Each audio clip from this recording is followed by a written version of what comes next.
What would you do if 15,000 hungry people showed up at your doorstep, and all you had was a kid's lunchbox with 2 fish sandwiches and 5 dinner rolls? Most of us would panic. But Jesus? He saw an opportunity for the impossible. Today, we're diving into one of the most incredible miracles in the Bible, the feeding of the 5,000. But here's what most people miss. This wasn't just about food.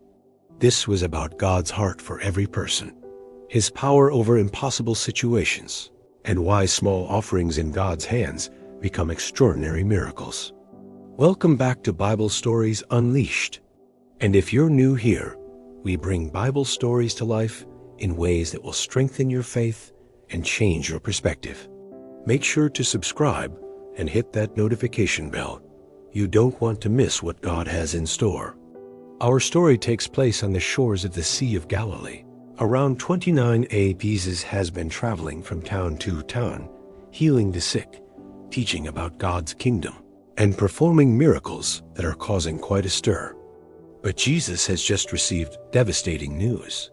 His cousin, John the Baptist, the man who baptized him and prepared the way for his ministry, has been executed by King Herod.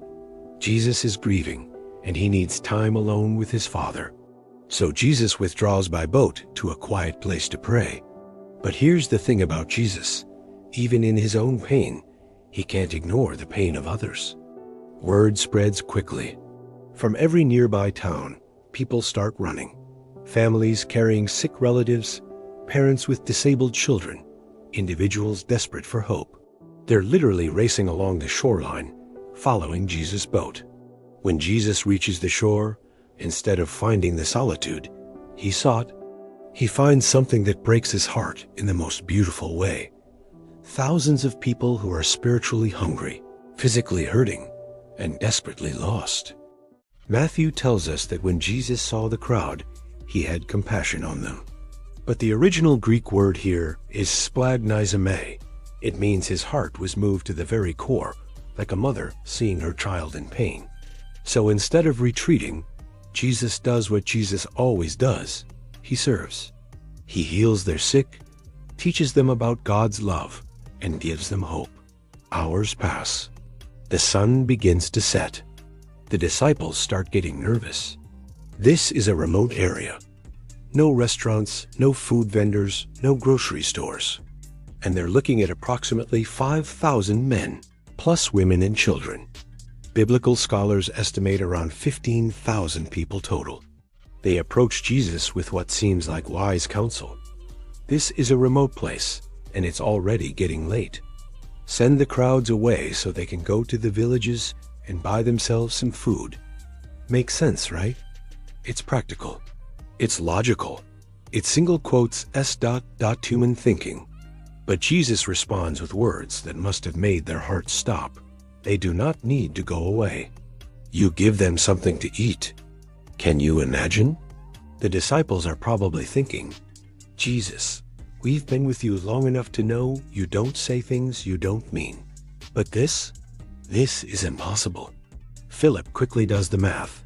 It would take more than half a year's wages to buy enough bread for each one to have a bite. That's like saying, Jesus, we'd need $30,000 just for everyone to have a small snack. This is where the story gets beautiful. While the other disciples are focused on the impossibility, Andrew is looking for possibilities. He finds a young boy, probably around 8 or 9 years old, who has a small lunch his mother packed for him. 5 small barley loaves and 2 small fish. Barley bread was the food of the poor, rough, dense, nothing fancy. The fish were probably dried, about the size of sardines.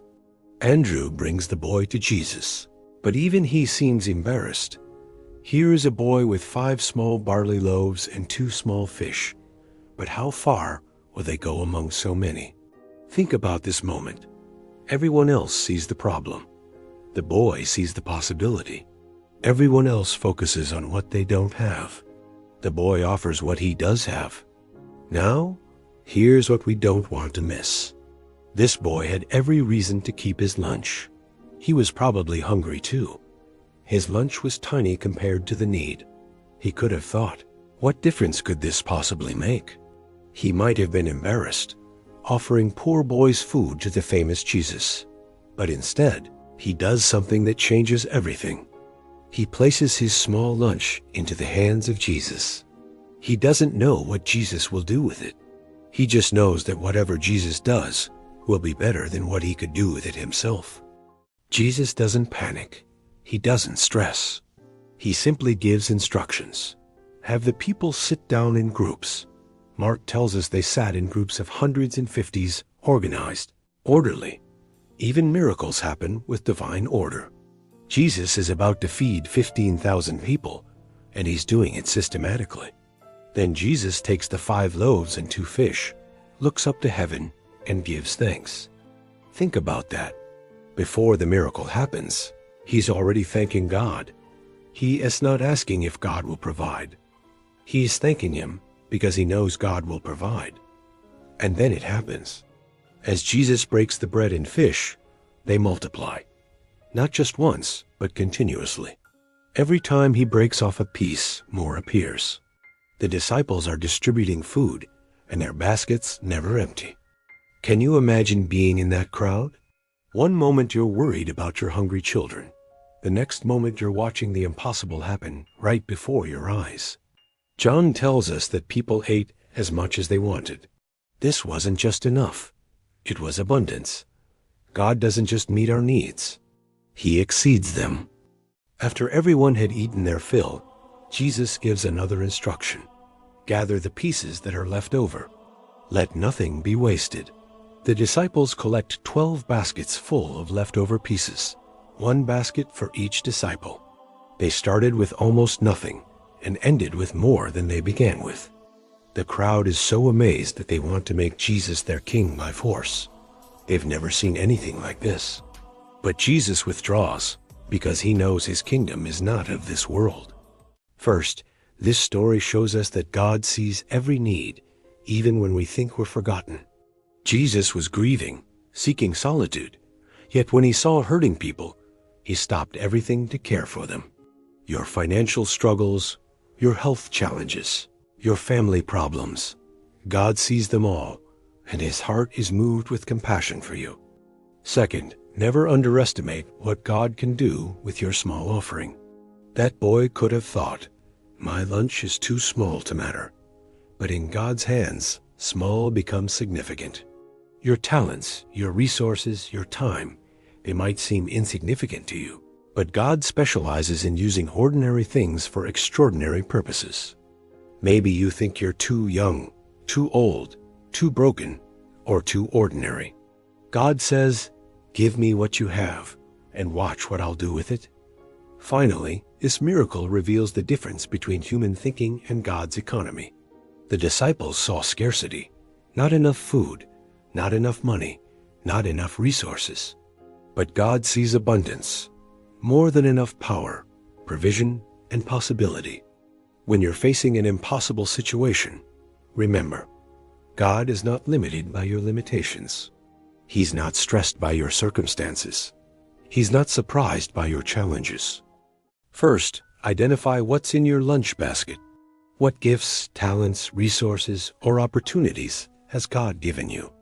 Maybe it's your ability to encourage others, your financial resources, your time, your skills, or simply your willingness to help. Second, stop focusing on what you don't have and start offering what you do have. The boy didn't wait until he had more food. He gave what he had when he had it. Third, place your offering in Jesus' hands through prayer.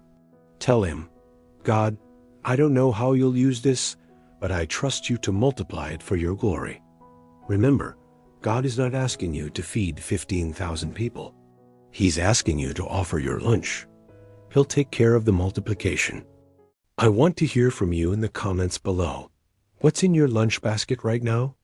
What small thing do you have that you've been hesitant to offer God because it seems too insignificant? And if you're facing an impossible situation where you need God to multiply your resources, drop a prayer request below. Our Bible Stories Unleashed community will pray with you. If this story encouraged your faith, hit that like button and subscribe for more powerful Bible stories that will transform your perspective. Until next time, remember this: God is not limited by your limitations. He's not stressed by your circumstances. And He's definitely not surprised by your challenges. He's the God of multiplication, and He's waiting to take your small offering and do something miraculous with it. This is Bible Stories Unleashed, where faith comes alive.